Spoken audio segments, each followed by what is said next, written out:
Bonsoir à tous. Nous sommes ce soir à Chodesh Elul, donc d'abord Chodesh Tov à tous ceux qui sont ici présents. Et juste avant de commencer le cours, il nous reste encore quelques minutes. On va commencer avec le chauffard. On a commencé aujourd'hui à sonner le chauffard, chers amis. Et c'est important. Au mois de Elul, on se rappelle justement que Dieu arrive, etc. Juste le chauffard et on commence juste après le cours.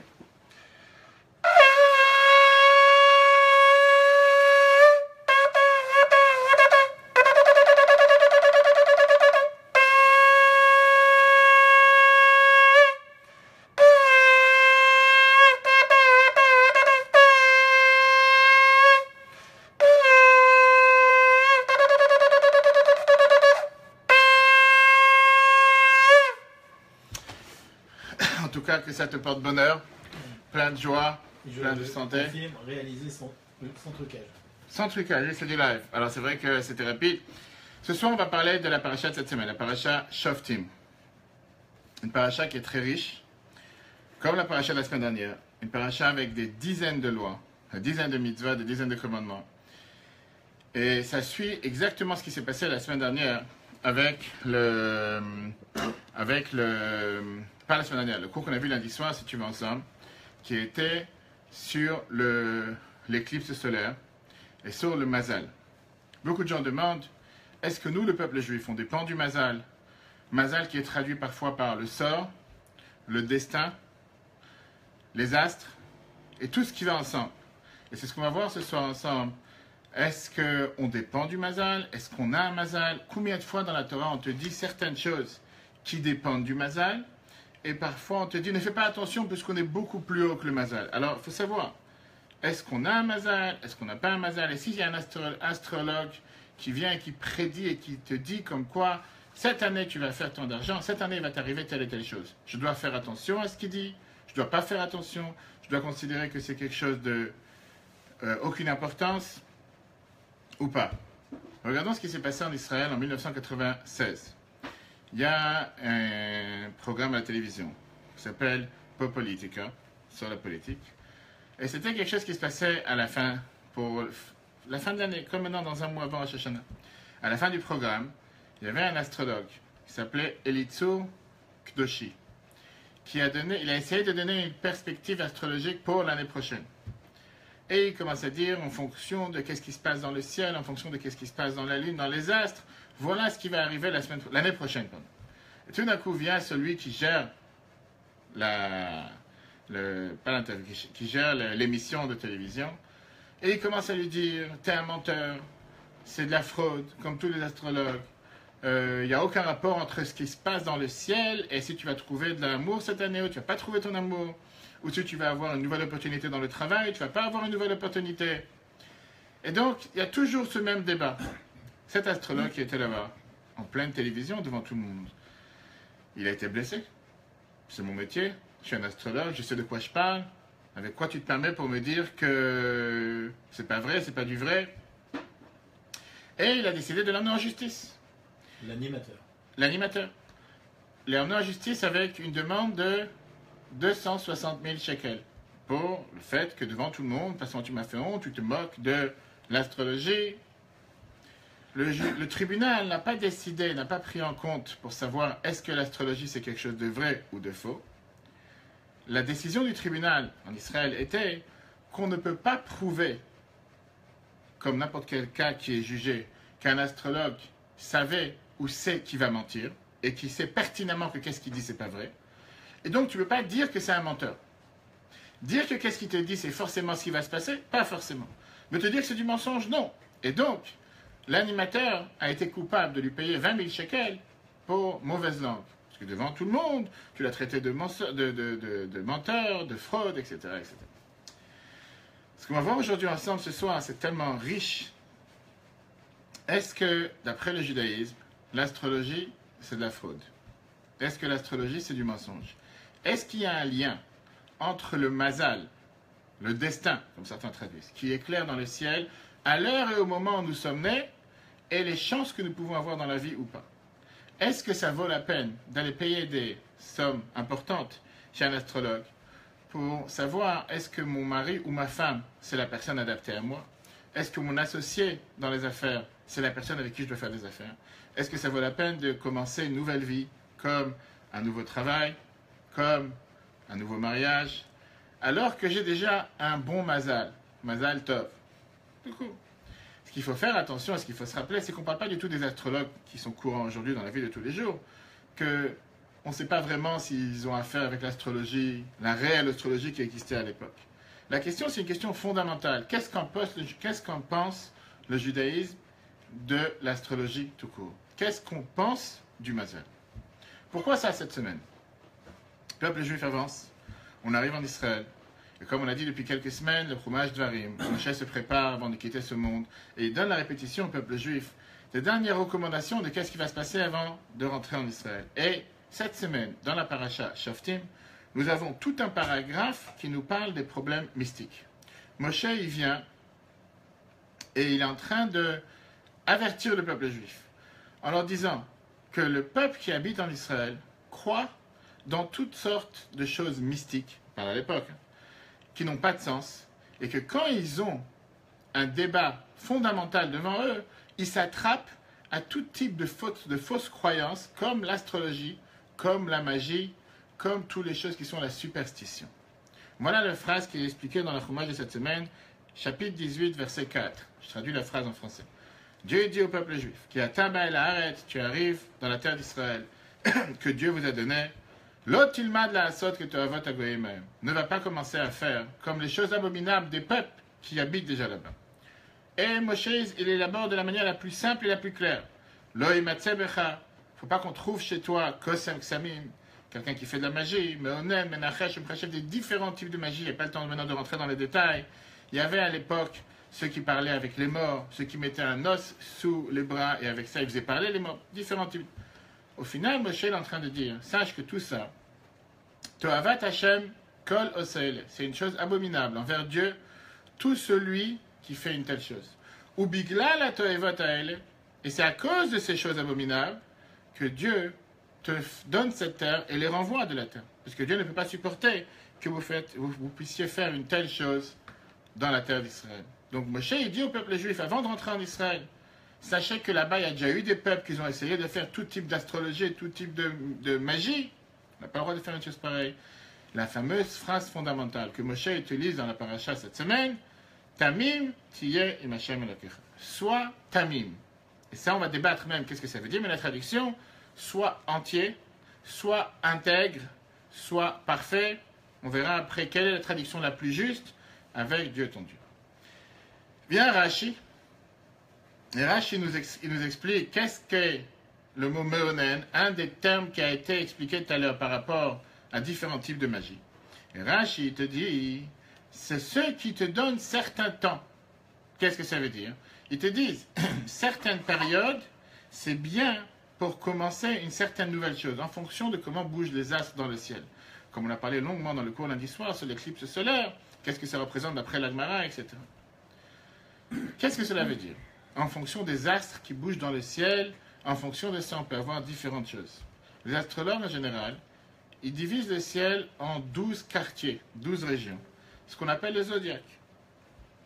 Maintenant, quand le soleil, la lune ou les autres astres se trouvent à un endroit spécifique dans le roulement ou dans le mouvement des planètes, ça fait jaillir une certaine énergie sur la Terre.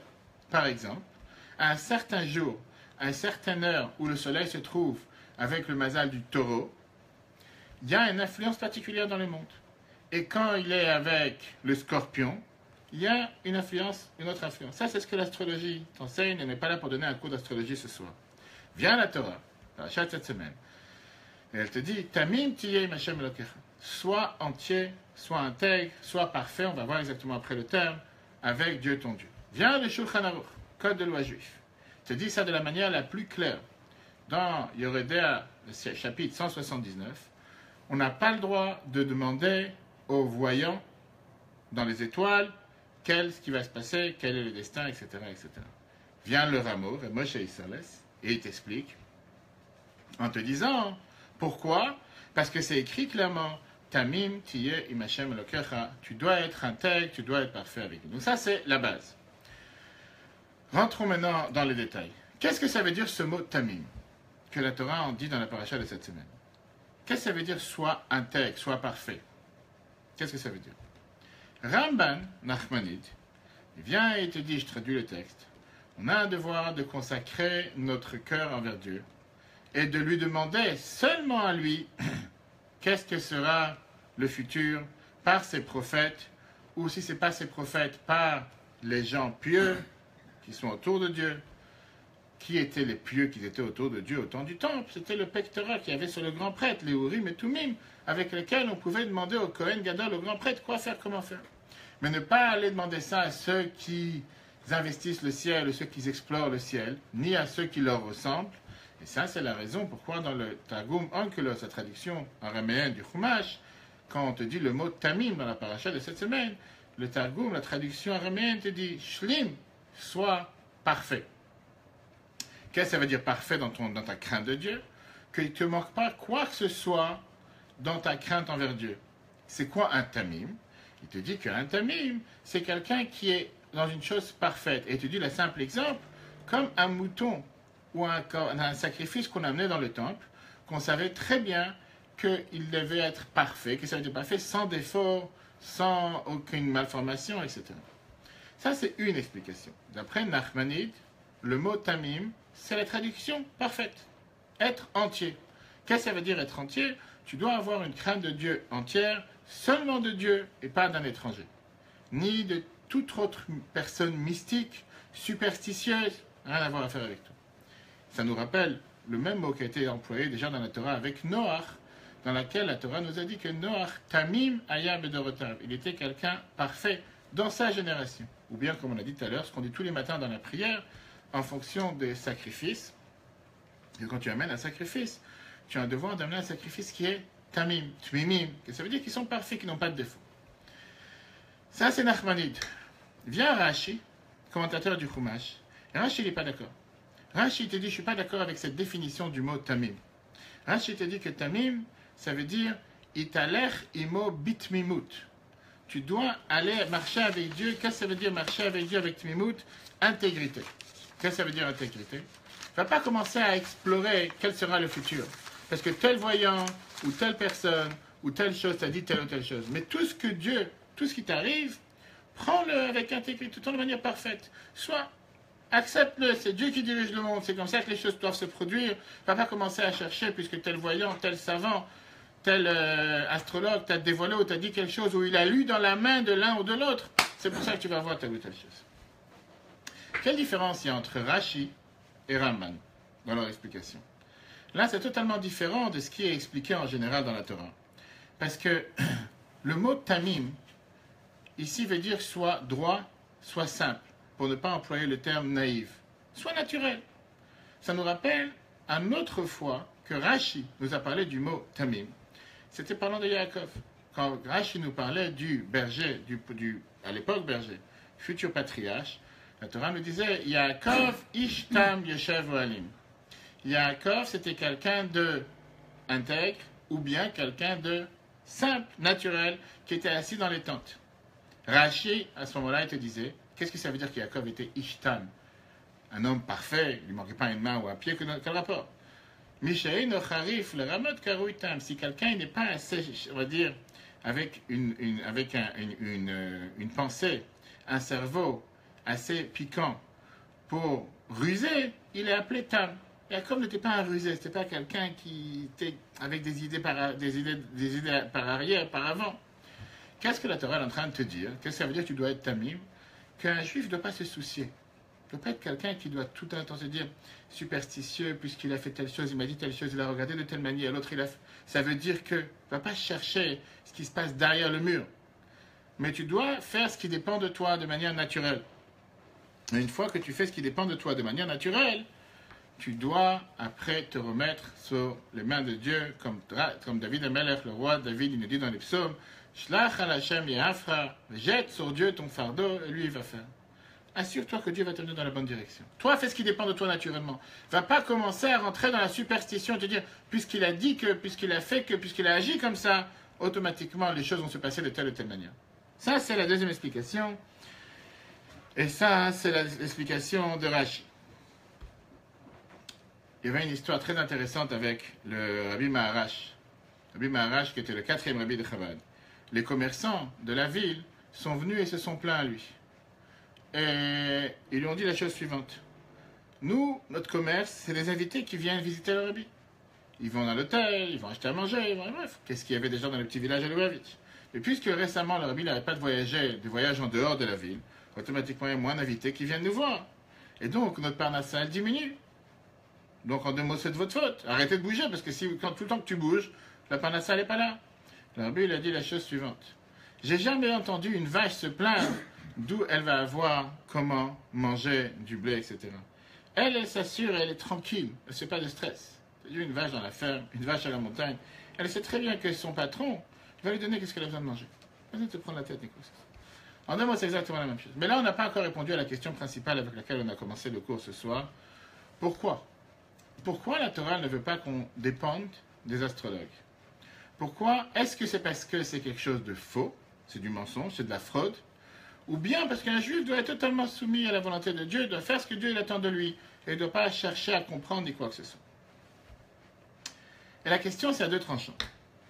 Parce que si quelqu'un il a reçu une aide ou une attestation astrologique, sans qu'il ait parti la demander, quelqu'un il a tapé à ta porte et dit, écoute, monsieur le rabbin, j'ai rencontré quelqu'un qui a vu dans les étoiles que demain, il va t'arriver telle et telle chose, bonne ou que Dieu nous en préserve mauvaise. Est-ce que je dois faire attention à ce qu'il a dit ? Est-ce que je dois paniquer ou je dois sauter en l'air de joie ou faire comme s'il n'a rien dit ? Ou une autre question. Un non-juif qui n'a pas ce devoir dans la Torah, les mitzvot sont pour le peuple juif, est-ce que lui, il peut aller demander une vision astrologique ? Est-ce qu'il peut se baser d'après l'astrologie ? Ou bien, depuis le départ, la Torah, elle te dit que tout ça, c'est du mensonge, c'est de la fraude, tout ça, c'est quelque chose qui n'a aucun sens et qui ne veut absolument rien dire. La question, elle est beaucoup plus grande. Est-ce qu'on richissime, comme la Bible a parlé il y a quelques années, dans les années 80, la question, elle est plutôt à l'envers. Pourquoi on n'a pas le droit d'aller voir un astrologue ? Pourquoi la Torah, elle est contre ? On va tout de suite voir plusieurs exemples que la Torah elle-même te dit qu'on dépend de ton mazal, de l'astrologie qui se passe dans le ciel. La Torah, elle dit clairement que ça avait un impact direct sur la personne.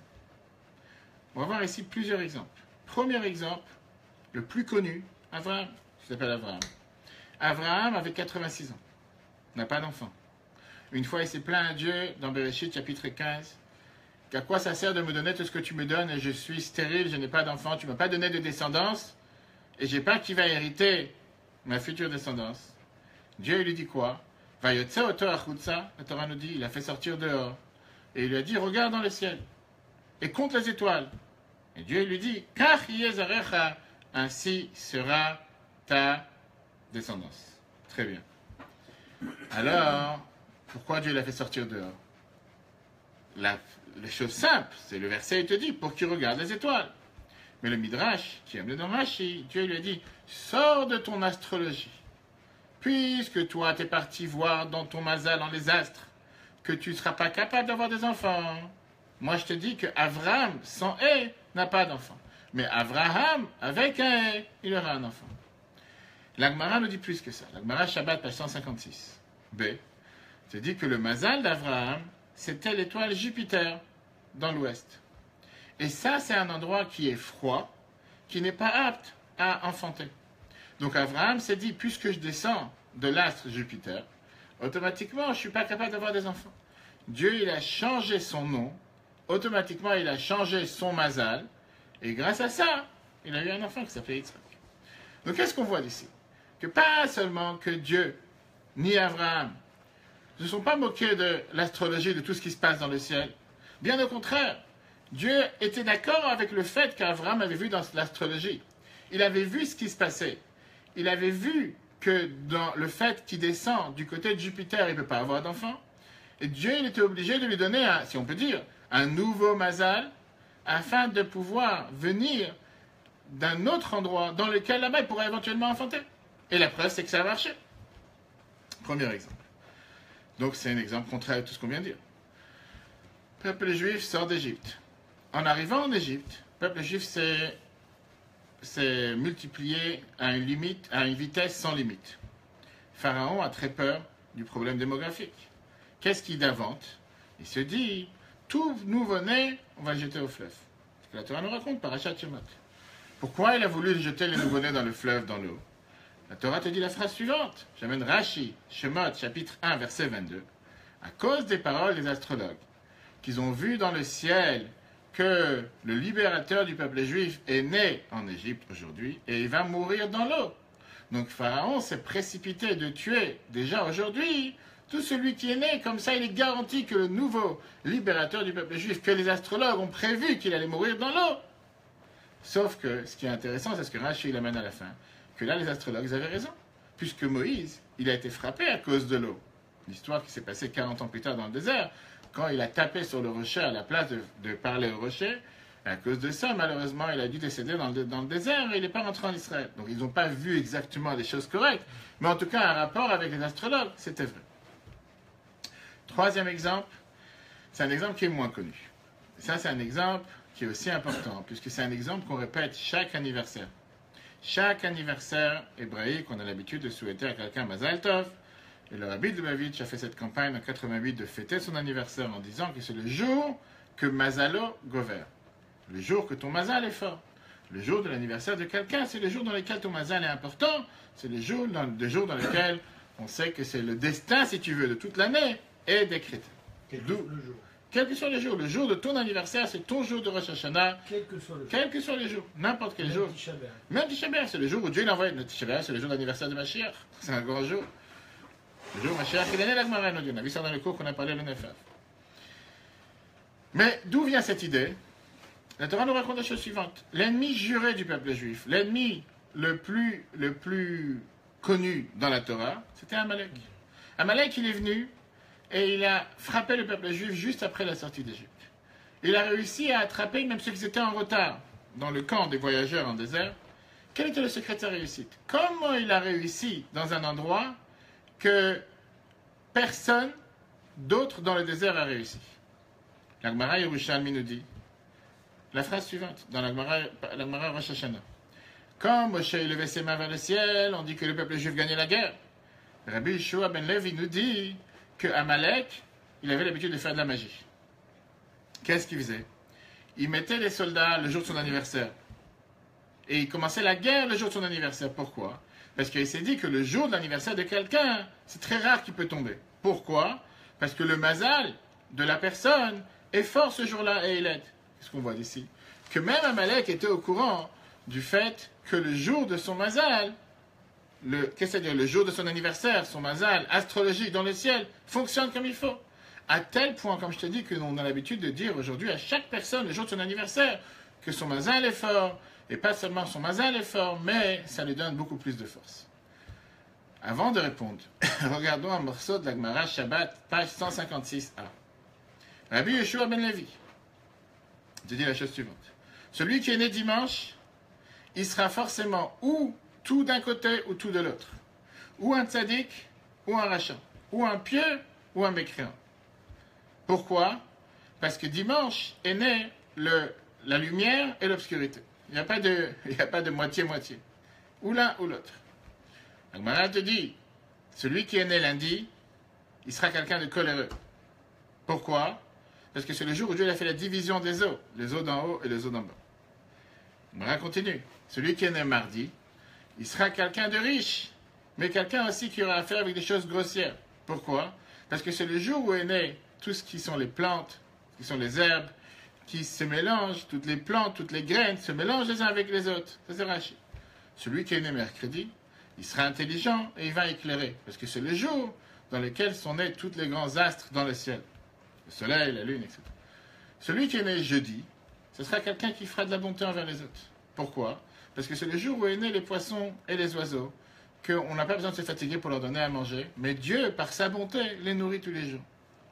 Celui qui est né vendredi, c'est quelqu'un qui cherchera à faire des mitzvot. Celui qui est né Shabbat, il sera considéré quelqu'un de saint, quelqu'un de pieux. Viens, là, ça c'est la Gemara qu'on a dit tout à l'heure, la Gemara Shabbat. Viens la Gemara Moed Katan, page 28. Et la Gemara te dit, la parnassa de quelqu'un dépend du mazal. Et on peut continuer comme ça, avec des dizaines et des dizaines et des dizaines de sources, etc. Qu'est-ce qu'on voit de tout ça? On voit de tout ça une contradiction parfaite avec ce qu'on a dit au départ. Que le mazal a un impact direct sur ce qui se passe dans le monde. A un impact direct sur le sort de la personne. T'es né tel jour, t'auras telle chose. Est-ce que ça veut dire que tu ne peux pas changer? Tu peux changer. Mais il y a forcément quelque chose attaché à ton mazal. Amalek n'est pas si fou que ça de mettre la guerre avec le peuple juif le jour de son anniversaire. Parce qu'il sait que son mazal, à ce moment-là, il est fort. Abraham n'a pas d'enfant avec un mazal Jupiter. Et Dieu il lui dit, change ton nom, tu changes de mazal. D'ailleurs, c'est malheureusement ce qu'on fait avec quelqu'un qui est gravement malade. C'est quoi l'idée derrière changer de nom ou rajouter un nom? Puisqu'on dit que grâce à ça que tu as changé son nom, tu as changé son mazal. Donc encore une fois, d'un côté on a dans la paracha de cette semaine, Dieu il te dit sois intègre, sois parfait, peu importe si on prend l'explication de Nachmanide ou l'explication de Rashi, que tu dois être entier avec Dieu, tu dois être pas naïf, mais tu dois être pur, tu dois être droit, cherche pas à comprendre, cherche pas à aller voir les voyants, sache que toi tu dois faire ce qui dépend de toi et le reste est dans les mains de Dieu. Tamim, tu y es. Et de l'autre côté, la Torah, on vient voir tellement de preuves et tellement de détails dans lesquels la Torah elle te dit clairement que des choses dépendent du mazal. Alors, est-ce que je dépends du mazal, de mon destin ou pas? Est-ce que j'ai un destin ou j'ai pas de destin? Est-ce que le fait que je suis comme ça, j'ai un tel mazal ou j'ai pas? Commençons la réponse. Il y a deux grands avis dans les Rishonim. Les Rishonim, c'est les premiers, si tu veux, commentateurs de la Torah. Rambam, Maïmonide, était farouchement opposé à l'astrologie.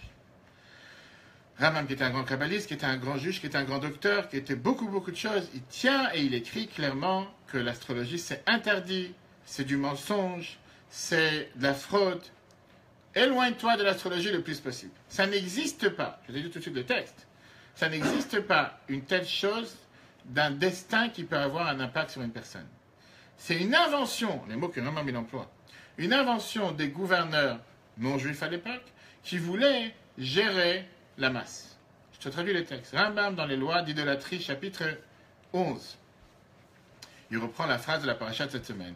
C'est quoi un Meonen? On a vu tout à l'heure avec Rashi. Quelqu'un qui décide en fonction des temps. Qui voit avec son astrologie en te disant tel jour est mauvais. Les gens disent lundi c'est le jour du malheur. Tel jour est bon. Tel jour ça vaut la peine de faire tel travail. Tel mois c'est mauvais pour faire tel contrat. Et tout celui qui fait quelque chose, Rambam continue, à cause de l'astrologie, et qui fait en sorte de gérer son travail ou sa manière d'agir au moment que lui ont été fixés ces soi-disant voyeurs du ciel, il sera puni. Pourquoi? Parce que la Torah elle te dit ne va pas chercher derrière ces voyants, derrière ces personnes qui te disent que les choses dépendent en fonction du temps. Rambam continue. Ces choses-là sont tous du mensonge, sont tous des choses de frauduleuses, qu'ils nous ont fait tromper ceux qui servent les idolâtries, tout au départ, au peuple de la terre, pour qu'ils courent derrière eux. Et c'est pour ça que la Torah te prévient en te disant, va pas courir d'après tous ces vents. Sois intègre, sois parfait, sois pur, sois entier avec Dieu, ton Dieu.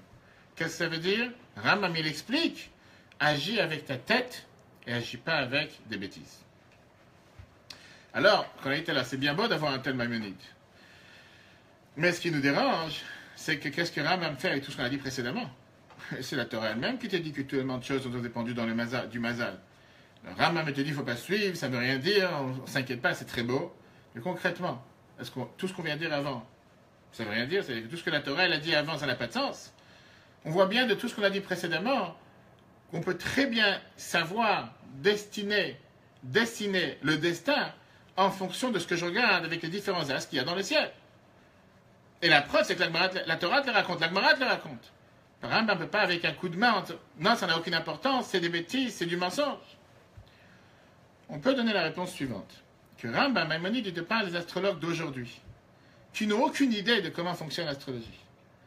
Et d'ailleurs, on voit que Rambam lui-même a écrit une lettre à l'époque aux sages de la ville de Marseille, en France. Et il explique c'est quoi son idée derrière ce qu'il a écrit contre l'astrologie. Il te dit comme ça dans la fameuse lettre que Rambam écrit aux sages de la ville de Marseille. Je traduis le texte. Il dit, moi je sais que ça se peut que vous allez chercher, vous allez trouver quelques individus, des vrais sages qui avaient au temps de la Gemara, de la Mishnah, du Midrash, qu'en fonction du moment de la naissance de la personne, les étoiles, ils ont entraîné telle et telle chose. Et donc, ça veut dire que c'est quelque chose de vrai. Ça veut dire que c'est quelque chose qui n'est pas un mensongère, comme il a dit tout à l'heure, mais c'est quelque chose qui existe. Rambam te dit, c'est pas une question pour moi. Pourquoi c'est pas une question? Parce que ça vaut pas la peine à une personne, je traduis, de réfléchir calmement avec des choses de logique sur des choses qui sont pas vraies. En deux mots, Rambam te dit, toi, tu dois t'appuyer sur ce que les Chachamim, les sages de la Torah te disent. Et effectivement, ça se peut que ces sages, ils ont pu trouver une allusion ou une action ou un moment propice dans lequel s'est passé telle et telle chose et ils l'ont référé avec ce qui s'est passé dans les astres. Mais de là à décider que n'importe quelle personne sur Terre va venir et va commencer à dire je m'y connais dans les astres, je m'y connais dans ce qui se passe dans les planètes, je m'y connais dans ce qui se passe dans le ciel, moi je suis capable d'aller voir telle et telle chose. Non, même te dit, reste à côté, reste en dehors. Ah, tu vas m'amener des preuves que certaines fois dans la Torah ça s'est passé. C'est vrai, c'était des vrais sages de la Torah, qu'ils étaient capables de pouvoir faire une coïncidence entre un événement et ce qui s'est passé dans le ciel. Mais ce n'est pas pour la portée de chacun d'entre nous. Maïmonide dit ça aux sages de Marseille. Ça, c'est l'un. Et je dis le premier côté de la pièce. Regardons l'autre avis, à l'opposé total. Comme tout dans la Torah, on a toujours deux avis. Nachmanide, Nachmanide de Moshe et Nachman. Et lui, il vient, il nous donne un aspect qui est beaucoup plus large dans la perspective de la vie de chacun d'entre nous. Beaucoup plus large du sujet qu'on est en train de débattre. Est-ce que ça veut dire regarder dans les nuages, regarder dans les étoiles ou pas regarder dans les étoiles? Commençons avec un exemple. Un exemple qui est très simple. Un roi qui est parti visiter la capitale de la ville de Chine. Il est parti à Pékin, Shanghai. Le roi, il va là-bas avec toute une équipe de ministres, d'hommes d'affaires, conseillers, dirigeants. Et là-bas, les gens locaux, ils ont préparé pour lui tout un festin. C'était une grande opportunité pour eux de rencontrer le nouveau roi, de rencontrer pas seulement le roi, mais de rencontrer toute l'équipe qui vient d'arriver, comme n'importe quel président qui se déplace. Il a un avion plein avec des hommes d'affaires, des contrats à signer, etc. Mais il y avait là-bas quelques commerçants locaux qui étaient invités au grand festin, qui ont dit, écoute, là j'ai la chance de pouvoir rencontrer le ministère des Finances de tel et tel pays, celui qui est en contact avec les subventions et les budgets de l'État. J'allais le voir. Qu'est-ce que je prends la tête avec ce festin? Le roi, toute l'équipe, les photos. Ça ne me parle pas tout ça. Moi, je veux voir le ministère des Finances. C'est lui qui va me gérer les affaires. Exact. Il y en a qui ont dit dans l'équipe du receveur, moi, je préfère aller voir les conseillers du roi. C'est eux qui sont les plus proches. J'ai besoin de quelque chose. Je vais leur dire mes problèmes. Ils vont aller voir le roi. Tout va marcher. Mais il y avait un intelligent que lui, il s'est dit, tu sais quoi? Le roi arrive sur place. Oublie tout le reste. Que je puisse arriver vers le roi 5 minutes, 2 minutes, lui dire ce que j'ai besoin de lui dire, ça, j'ai tout fait. C'est lui qui dirige. Qui était le plus intelligent? Le Bir ramène ça dans un discours chassidique, en fonction de comment on agit avec Dieu, etc. Et le dit la chose suivante, qui était le plus intelligent? D'un côté, je peux dire les commerçants, les hommes d'affaires. Ils se sont dit, on va aller voir les ministres des Finances, ministres de ci, mais eux, c'est un appareil direct, il fait les chèques sur place. L'intelligent, il a amené dans les heures, cet intelligent, il y en avait un qui est parti voir le roi. Parce que le roi, il gère tous les ministres. Et s'il veut, il peut plier tous les ministres à sa volonté. Vient Nachmanide et te dit, c'est exactement ce qui se passe avec tous les Kochavim et Mazalot, toutes ces étoiles, tous ces astres et tout ce qui se passe dans le ciel. Bien sûr que ça s'appelle la science et ça s'appelle une sagesse. Et il ne faut pas oublier que c'est Dieu qui les a créés. On les remercie tous les jours. On les remercie, je veux dire, tous les jours dans la tefila, comment eux ils remercient Dieu. Mais la Torah nous dit de faire attention, pourquoi? Parce qu'un juif est plus haut que la nature et plus haut que le mazal. Ça, on fait allusion au cours qu'on a vu tout à l'heure, le cours sur l'éclipse solaire, que la Gemara nous dit qu'on n'a pas besoin de s'inquiéter, que ça ne veut rien dire pour le peuple juif, parce que si on fait ce que Dieu attend de nous, automatiquement on n'est pas soumis au lot de la nature, etc. Un juif, il ne doit pas aller voir celui qui gère le chéquier, le ministère des Finances, en pensant que lui, il va changer son destin. Il doit aller voir chez celui qui a créé le destin. Pas aller voir le soleil, la lune, les astres, Jupiter. Va voir celui qui a créé le mazal. Et lui, tu garantis qu'il va donner ce que tu as besoin. Et donc, quand un juif se soucie de son mazal, à la place d'aller payer 500 € à un astrologue qui va lui faire, je sais pas, fermer les mains, fermer les yeux, fermer la bouche, il va lui faire tout un débat, il va lui sortir, comment on appelle ça chez le cardiologue, il va lui sortir un un résultat d'un scanner, tout ce qui va se passer avec lui dans l'année. Va donner cet argent en tzedaka, on va faire quelque chose de positif. Et si jamais il y a vraiment un problème avec ton mazal, le mazal il va changer, il va être pour le bien. Maintenant on va comprendre, on va revenir à l'histoire, notre chère histoire d'Abraham. On a dit tout à l'heure qu'Abraham, la Torah elle te dit qu'il n'avait pas un bon mazal du fait qu'il est né dans le mazal Jupiter. Et c'est pour ça qu'il devait changer de nom, pour changer de mazal, pour avoir des enfants. Puisqu'Abraham était né avec ce mazal Jupiter qui est du côté de l'ouest, c'est pour ça qu'il avait un problème d'avoir des enfants. Mais au final, c'est qu'Abraham il a eu un enfant. Qu'est-ce qui s'est passé? La Gemara, elle te donne la réponse. La Gemara, Shabbat, on l'a mentionné tout à l'heure, elle te dit, Dieu il lui a dit la phrase suivante, sors de ton astrologie. Pourquoi? Parce que la fameuse phrase que le Rabbi a répétée des milliers de fois, Ein mazal Israël. Le peuple juif ne dépend pas du destin de ta mazal. Ça veut dire quoi? Rachid explique sur le champ dans la Gemara, par la tfila et par des mérites, ton mazal change pour le bien. Si tu penses que tu es soumis à un mazal, si tu penses que tu es soumis à un destin, si tu penses que tu es soumis à tel astre ou tel astre parce que tu es né en corbeau, ou tu es né en taureau, ou tu es né en je sais pas quoi d'autre, tu vas finir par être un corbeau, laisse-moi tranquille. Ni taureau, ni scorpion, tu es plus haut que le mazal. Fais ce que Dieu demande de toi. Automatiquement, les choses vont s'arranger. La Gemara continue. Alors, qu'est-ce que Dieu lui a dit à Abraham? Parce qu'au final, il y a quelque chose qui s'est passé. Dieu lui a dit, de quoi tu crains? Tu crains que quoi? Que Jupiter se trouve à l'ouest.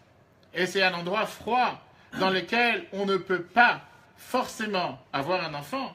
Moi, je vais prendre Jupiter, je vais l'amener à l'est. C'est un endroit chaud. Et là-bas, tu vas avoir un enfant. C'est pas que Jupiter est mauvais et Corbeau est bien, on va savoir que l'autre, ou la planète Mars. Dieu lui dit, c'est moi qui ai créé Jupiter, oui ou non? Ah, Jupiter est mal placé, on va la changer d'endroit. Mais c'est moi qui dirige l'affaire, c'est moi le roi. C'est pas les astres à eux de décider ou à eux de diriger. Et la Gemara continue en nous racontant deux histoires. La Gemara te dit que la fille de Rabbi Akiva avait été sauvée le jour de son mariage pour une tzedaka qu'elle avait faite. Et ce Ravlat, la fameuse astrologue non-juif, qu'ils auraient dû mourir à cause de leur mazal, mais puisqu'ils ont donné des zakah, ils ont été sauvés. Vient Nachmanide. Tout ça, c'était pour expliquer la vie de Nachmanide qui oppose la vie qu'on a vue tout à l'heure dans Maïmonide. Viens, Nachmanide, il te dit comme ça, hein. Voilà ce que ça voulait dire dans la paracha de cette semaine. Dieu, il te dit, je te traduis les phrases de Nachmanide, que Dieu a tout créé du néant. Dieu, il a créé le ciel, il a créé la terre, il a créé les astres, il a créé le soleil, il a créé tout ce qui se passe dans cette planète. Il a donné la force à la terre, tout ce qu'il y a sur la terre, dans les étoiles, les astres, en fonction de leur comportement et de leurs actions. C'est pas quelque chose d'abominable de vouloir avoir affaire avec les astres. Mais qu'est-ce qu'on dit dans les kiddush tous les vendredis soirs? Première phrase, Shalom Aleichem. Mi melech malchei amlachim. Bien sûr que les astres, ils ont du pouvoir. Mais va prier à celui qui est melech malchei amlachim, le roi des rois, de tous les rois. Ça ne veut pas dire qu'il y a ici une bande de copains et que Dieu fait parmi, il est assis à la table d'honneur. C'est comme le président américain avec différents présidents qui gèrent la planète. Dieu, c'est le roi de tous les rois, celui qui les a créés. Et c'est ce qui est écrit dans la paracha de cette semaine, dans le verset 14. Agoyim, ces nations du monde, Asher, Atayoreshotam, que toi, tu veux les hériter, tu vas aller maintenant les hériter, tu es arrivé maintenant en Israël pour prendre la terre. El, Meonenim, Vel, Kosmim, Ishmael. Eux, ils ont le droit d'écouter ce qui se passe avec les différents astrologues, les différents magiciens. C'est dans leur monde. Il n'y a pas d'interdiction pour eux. Avalata, la Torah, elle te dit, mais toi, Lochem Natan Lecha Hashem Elokecha. Dieu t'a pas donné cette manière de faire les choses. Dieu t'a clairement dit, tu n'en as rien à faire avec écouter ce voyant, cet astrologue ou ce magicien. Pour celui qui n'a pas la Torah, pourquoi pas, ça ne le dérange pas. Pour toi, Dieu t'a demandé une seule chose, Tamim Tiyeh. Qu'est-ce que ça veut dire? C'est parfait. C'est pas tellement le plus parfait, c'est soit naturel, soit pur, intègre.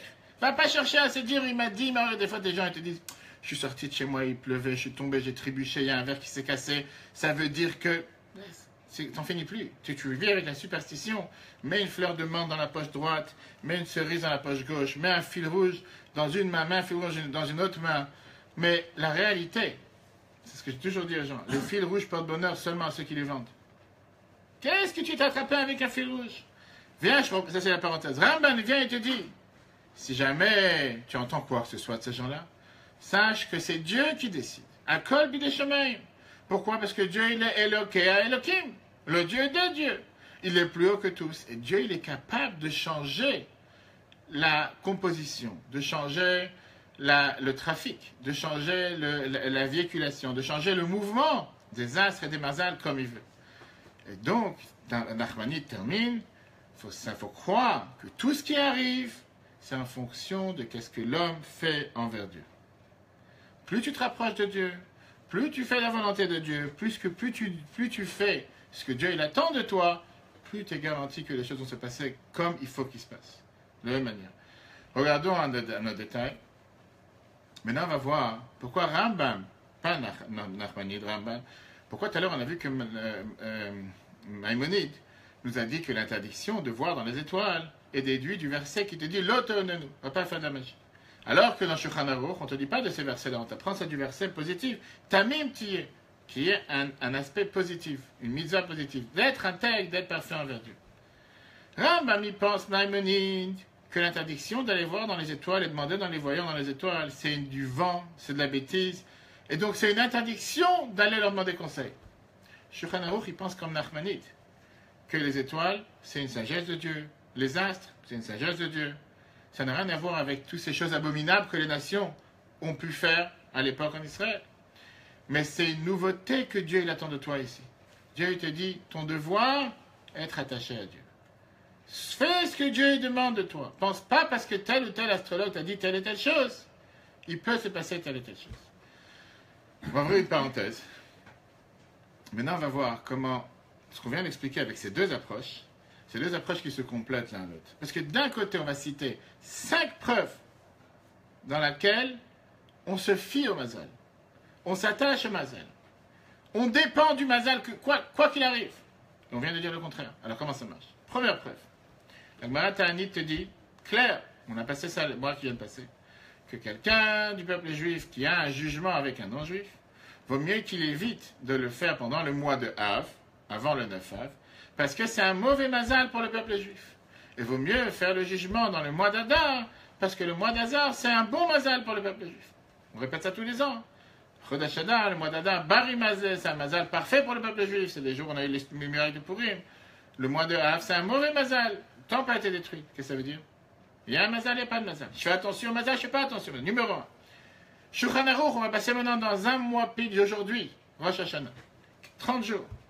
Shulchan Aruch, chapitre 583. Il te dit que celui qui dort le jour de Rosh Hashanah, son mazal dormira toute l'année. Écrit noir sur blanc. Il y a un mazal ou il n'y a pas de mazal. Il y a un sort, il n'y a pas un sort. Il y a un destin, il n'y a pas de destin. Je ne comprends pas. Tu me dis de ne pas faire attention. Pourquoi tu dis de ne pas dormir? Si j'ai envie de dormir Rosh Hashanah. Tu dis fais attention. Rosh Hashanah, tu n'as pas le droit de dormir. Si tu dors le jour de Rosh Hashanah, au lieu de prier, faire Tehillim, faire des psaumes, ton mazal dormira toute l'année. Mais je n'ai pas de mazal. Tu viens de me dire que je suis plus haut que le mazal. Alors bien sûr qu'on dit qu'à part le fait de ne pas dormir, c'est pas pour ça qu'il faut rester rien faire et parler des bêtises. On dit que le jour de Rosh Hashanah, il faut consacrer à la prière, etc. Mais qu'est-ce qu'on voit d'ici? Il y a un mazal ou il n'y a pas de mazal? On vient d'avoir 2 preuves dans lesquelles la Torah dit clairement qu'on dépend du mazal. Troisième preuve. Shulchan Aruch, chapitre 271, te dit qu'on a l'habitude en hiver de ne pas faire le kiddush sur du vin rouge entre 7h et 8h, ou ça dépend des endroits, à partir de la 7e heure, vendredi soir, à cause du mazal de l'étoile rouge qu'il y a dans les ciels. Encore une fois, tout d'un coup, on dépend de ce qui se passe dans les ciels avec différents astres.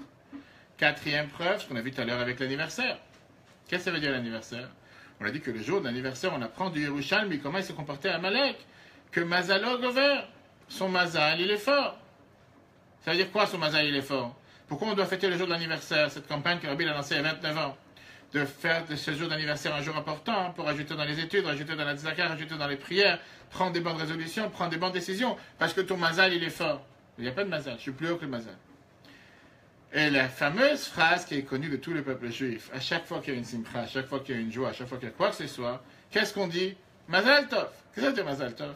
Bon mazal. Ça ne veut pas dire bonne chance, que tu aies un bon mazal. Que ça soit pour un bon mazal, on ne se jette pas avec des mots. Pourquoi tu ne pourrais pas dire, je ne sais pas, Chodesh tov aujourd'hui on dit. Mazal tov, c'est bon mazal. Alors c'est quoi la réponse? On voit ici que la Torah elle-même te fait attention à tous ces types de mazal. La réponse c'est comme on l'a vu tout à l'heure par rapport à Rambam. Nachmanide, il te dit clairement, c'est pas que le mazal n'existe pas. Bien sûr que le mazal, il existe. Et c'est pour ça qu'on fait attention à son mazal Rosh Hashanah. Et c'est pour ça qu'on fait attention à son mazal le jour d'anniversaire. Et c'est pour ça qu'on fait attention au mazal du mois d'Adar ou du mois d'Ar. Bien sûr que le mazal existe.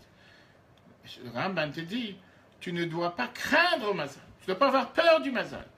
Dans les choses que la Torah, nos sages ont dit clairement qu'il y a un mazal à faire attention, là on fait attention. Et d'ailleurs, cette phrase est écrite clairement dans Shulchan Aruch. Quand quelqu'un, il sait que quelque chose dépend du mazal, il ne doit pas aller s'appuyer sur un miracle. Mais il ne doit pas non plus aller dépendre de ce mazal. En se disant, le fait que telle chose s'est passée de telle manière, ça voudra forcément dire, moi je sens les choses. Une fois je rencontre des gens, ils te disent, moi je sens les choses. Cette personne, je ne sais pas, le mazal, je sens qu'il n'y aura pas de mazal. Ce contrat ne me paraît pas. Cette femme, ce mari, d'où tu sais? D'où tu sais? Est-ce qu'elle est un astrologue? Tu as vu dans les nuages? Parce qu'elle est née avec, je ne sais pas, Scorpion ou Taureau ou Jupiter. Qu'est-ce que tu connais? Le mazal existe. Tu veux dire qu'il faut pour ça s'imaginer qu'il faut dépendre du mazal et que tout notre sort est autour du mazal.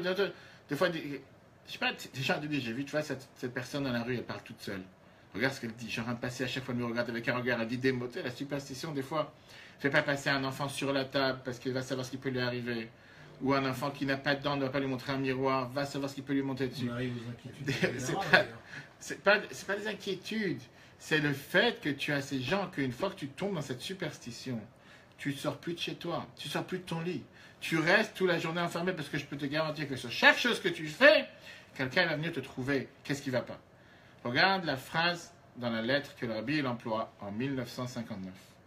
Une phrase à une personne qui demande au Rabbi la chose suivante.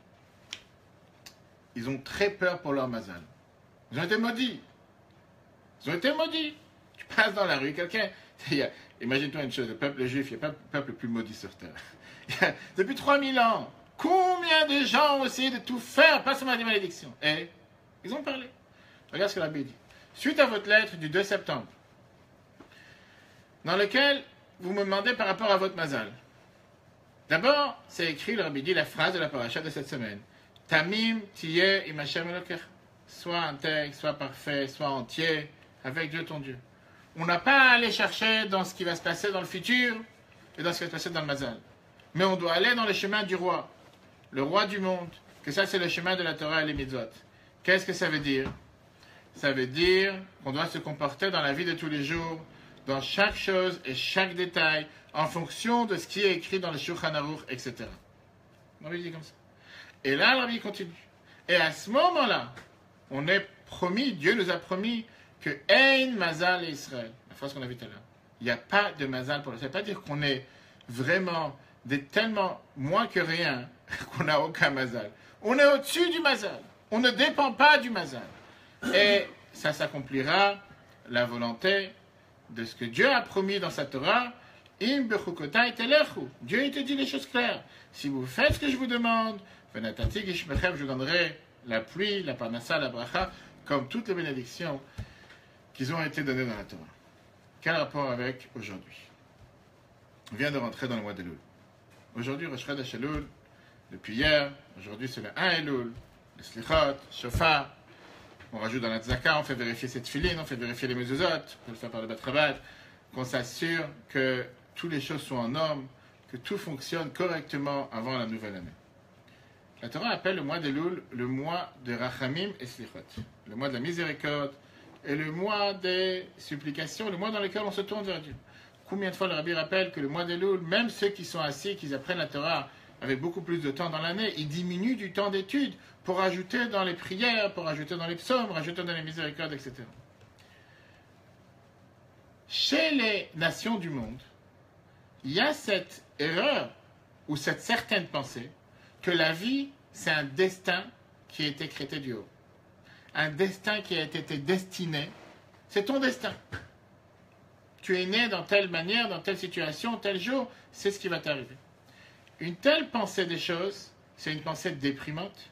Une telle approche, c'est une approche qui est désespérante, qui veut te dire que tu n'as aucun impact sur ta vie. Tout a été décrété d'avant. Le Saint-Esprit, la superstition, ce que tu veux appeler, a décidé que tu te marieras avec une telle femme, avec un tel homme, tu auras tel travail, tel métier, tu as gagné tant.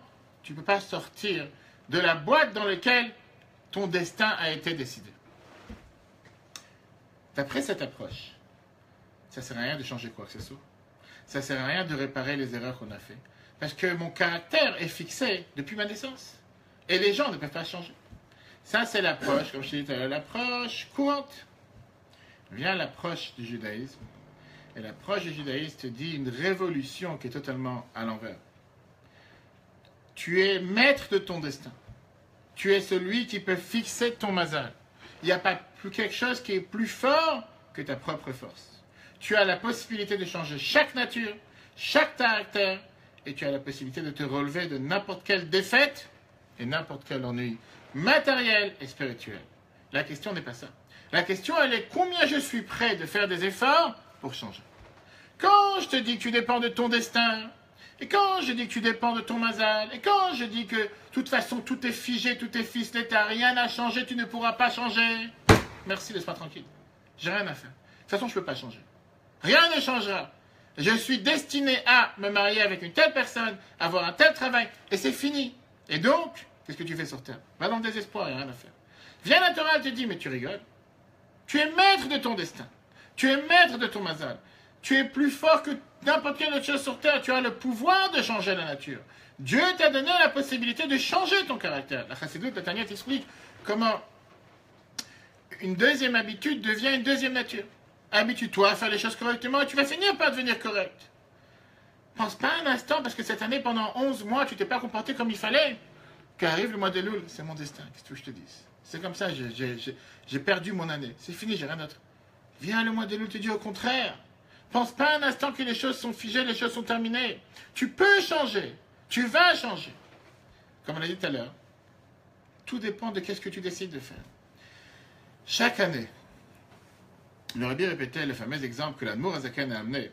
Comme quoi, pendant les vacances, pendant l'été, pendant l'année, le roi, il était dans son palais. Arrive la période des vacances, il sort dans la ville. Il sort dans les champs. Avant de retourner au palais, il dit, tu sais quoi, je vais aller voir ce qui se passe avec les agriculteurs, mes amis, les gens de mon pays, voir où ils travaillent. Je vais aller les voir dans la fête, pas pour les élections. Tout à coup, tu vois tous les présidents avec la blouse blanche. Ils vont voir ce qui se passe dans une fabrique, dans une entreprise, ils te font des promesses, et après ils sont élus, ou ils ne sont pas élus, et l'histoire continue. Le roi, il va voir les paysans, il va voir les gens. Et la Bible rappelait chaque fois cet exemple du Mourazaken, comme quoi le mois d'Elul, c'est le mois que le roi est dans les champs. Dieu se trouve dans les champs avant de retourner au palais. Et ça dépend de chacun d'entre nous de faire tous ces efforts pour pouvoir aller s'approcher du roi. Quand le roi il est dans le palais, quand le roi il est enfermé, on n'a pas la possibilité d'aller le voir. Tu vas lui écrire une lettre, ça va passer par un secrétaire, un deuxième secrétaire, va savoir s'il y a un ministre, va savoir ce qui va lui arriver. Là, on a la possibilité d'aller voir le roi. Il est dans les champs. Il est habillé comme un paysan. Il est habillé comme chacun d'entre nous. Comme on a dit tout à l'heure, tu peux aller t'approcher du roi, ne sois pas bête, n'essaye pas d'aller parler au ministre, au conseiller. Il est accessible. Dans un discours que la Bible a parlé hier soir, en 1987, à des enfants bas âge. Ah, vous allez dire que vous ne voyez pas le roi. Sachez que c'est quelque chose de vrai, c'est quelque chose qui existe. Profitez-en. Quelle personne sait que le roi se trouve dans la rue? Tu ne vas pas aller le voir. Tu ne vas pas aller en profiter. Profites-en. C'est pour ça que je te dis, quand on a parlé la dernière fois, que la Torah, elle te dit que le mois d'Elul, c'est le mois de la miséricorde, le mois du bonheur, le mois du bon... C'est le mois dans lequel tout peut arriver du bon côté. Autant le mois précédent, comme on a vu tout à l'heure, le Mazal n'est pas terrible. Autant le mois d'Elul, on te dit, c'est un mois de bonté. C'est un mois dans lequel Dieu est proche de toi. Quelle personne sur terre va être bête en disant, ah, le roi, il passe, il aurait dû me prévenir. Il n'a pas prévenu. Profites-en, va voir le roi, va lui demander ce que tu veux. Alors, si c'est comme ça, la vie est belle. J'ai rien besoin de faire. Je vais aller voir le roi, fais-moi un chèque, 10 millions, ce que j'ai besoin, peu importe la santé, tout va marcher. La Torah dit, c'est une condition. La condition que tu vas voir le roi, c'est de retourner avec le roi. Parce que si le roi vient te voir, tu es avec ta pelle et la boue et en train de ramasser les excréments des vaches de ce matin ou quoi que ce soit, et le roi vient te voir et te dit, ah, c'est quoi, il est 5 heures, je dois traire les vaches, je dois leur donner à manger. Laisse-toi tranquille avec tes bêtises. Tu es en train de perdre ta chance. Profites-en de retourner avec le roi. Et laisse tomber tes bottes, laisse tomber ton habit, laisse tomber les choses que tu as pu ne pas faire correctement dans l'année. Dis-toi, je me prends en main. Le roi il est venu me voir dans ma ferme. Qu'est-ce que je fasse de plus? C'est pas que j'ai dû passer par des dizaines de courriers, des dizaines d'endroits. Il est venu me voir. Fais quelque chose. Et le Rabbi rappelait chaque année comme quoi c'est un mois tellement important dans lequel, même si je ne suis pas dans l'humeur, même si j'ai pas envie, même si j'ai pas l'habitude, même si je l'ai jamais fait, j'ai jamais été formaté de cette manière, mon destin a fait que c'est un mois dans lequel chaque jour, on peut changer la donne pour Rosh Hashanah qui arrive. C'est dommage, on est aujourd'hui le premier jour. N'attends pas que Rosh Hashanah arrive pour dire, ah, la seule religion dans laquelle Dieu te donne le pouvoir de faire demi-tour, de pouvoir réparer, de pouvoir effacer, pas seulement ce que tu as mal fait cette année, mais de faire en sorte que toute chose que nous, chacun de nous, n'a fait pas correctement, se transforme en bien. Mais il faut le faire. C'est comme j'ai dit, le roi peut te préparer le plus grand festin. Si tu ne t'assis pas, tu ne commences pas à manger, le festin va rester sur la table. Le roi vient te voir dans la ferme, bouge. Reste pas avec tes vaches, laisse les vaches tranquilles, les vaches ne vont pas changer. Les vaches, ils ont aucun stress. Mais toi, fais quelque chose, avance. Ça, c'est ce que la paracha de cette semaine, elle te dit. Va pas t'attraper à des faux rois. Va pas t'attraper à des astres. Va pas t'attraper comme l'Éternel, va voir un astrologue. Dis-moi c'est quoi mon destin. Va lire combien de fois il y a les lettres que la Bible parle, les gens qui vont voir des voyants qui réalisent des traits qu'il y a sur la main. Mais à quoi tu t'attrapes exactement? Qu'est-ce que tu t'attrapes à des faux pouvoirs? Va lire ce que la Torah te dit, le meilleur des choses, fais ce que Dieu te demande. Non, mais c'est tellement plus facile d'aller chez un rendez-vous chez un astrologue, de fermer les yeux et la tête, et de s'enfermer et de dire, maintenant lis ce que je suis en train de penser, lis mes pensées, éteins mon portable, fais quelque chose. C'est tellement plus, on cherche toujours une telle facilité. Dieu il te dit, je te dis quoi faire. Je te dis les choses les plus simples à faire. Je ne peux pas demander de devenir un tzaddik en une journée. Je t'ai demandé de faire une mitzvah, fais un pas, fais quelque chose en avant. Mais c'est le moment. Après va arriver Rosh Hashanah Kippour, comme la Torah nous dit. On est garanti depuis aujourd'hui qu'on sera inscrit dans le livre de la vie, le livre du bonheur, le livre de la santé, le livre de tout ce qu'on a besoin. Mais à une seule condition, d'agir. Parce que si le roi vient te voir, et à la place d'agir, à la place de bouger, tu restes dormir, va continuer à dormir. Une fois qu'il sera parti, tu dis, ah, t'es passé, t'aurais dû me prévenir. Ça, c'est le grand moment dans lequel nous venons d'entrer. Soyons intelligents d'en profiter. Et comme j'ai dit tout à l'heure, Dieu n'attend pas de toi d'être parfait, mais que chacun avance. Quelqu'un qui fait une mitzvah d'une manière, qui fasse la mitzvah une deuxième. Qui prie les tefilines une fois par jour avec 5 minutes, qui prie 10 minutes. Quelqu'un qui met une paire de tefilines petite, qu'il avance et qui prenne une plus belle paire de tefilines. Quelqu'un qui a une petite mezuzah, qui prenne. Quelqu'un qui prie 5 minutes, qui prie. Quelqu'un qui a un cours par semaine, qui prenne 2 cours. Quelqu'un qui a un cours une fois par mois, qui prenne. Que chacun s'est dit, je prends sur moi une résolution d'avancer, de changer. Pourquoi? Parce que le roi est à côté de moi. Je vais lui montrer que je suis prêt. Parce que j'attends maintenant un crédit, un lourd crédit. J'attends un crédit pour une année entière de santé, une année entière de bonheur, une année entière de réussite. C'est ce que Dieu nous donne à Rosh Hashanah avec la signature à Kippour. On sait très bien qu'il va nous la donner. On sait très bien que c'est notre Père, comme la Torah nous dit dans la prière, Père miséricorde, il va nous l'accorder à ses enfants, puisqu'ils peuvent faire que le bien pour nous. Mais il veut que tu montres que toi aussi tu es prêt à faire quelque chose. Sur quelle base il va te le donner si le crédit qu'il t'a accordé toute cette année, il n'a pas encore été remboursé? Alors on sait qu'on n'est pas parfait. Et on sait que quoi qu'on va faire sur terre, on ne remboursera jamais le crédit qu'il nous a donné, puisqu'il nous donne 1000 fois plus de qu'est-ce qu'on mérite. Mais montre que tu bouges. Montre que tu changes. Si Dieu va t'accorder une nouvelle année, comme on prie, on demande à chacun d'entre nous en bonne santé, en quoi je vais être différent l'année qui arrive avec l'année passée? Si c'est pour refaire exactement la même chose, c'est l'année perdue. Et c'est pour ça que le Rabbi te disait que chaque Rosh Hashanah, on a l'habitude de prendre sur soi une nouvelle résolution. De la même manière que chaque jour d'anniversaire de chacun, on prend une nouvelle résolution. Parce que chaque fois que Dieu te donne un jour en plus, c'est ce qui considère que tu as encore une mission à faire sur terre. Même si parfois on n'a pas envie de le faire. Chaque année que Dieu te donne, c'est parce que tu as une mission importante à faire. Et c'est pour ça de parler avec son Rav, de voir qu'est-ce que je peux faire, comment je peux améliorer dans mon comportement envers Dieu, dans mon comportement envers les autres, dans mon accomplissement des mitzvot, essayer de s'améliorer. Et grâce à ça, on méritera, comme la Bible disait à chaque fois, avant même qu'arrive Rosh Hashanah, avant même que le roi rentre en palais, qu'on a déjà le contrat dans la main, tout est signé, être inscrit dans le livre des justes, le livre des pieux, le livre de la santé, le livre du bonheur. Que Dieu fasse que ça se passe encore aujourd'hui. Très bonne soirée à tous et à la semaine prochaine.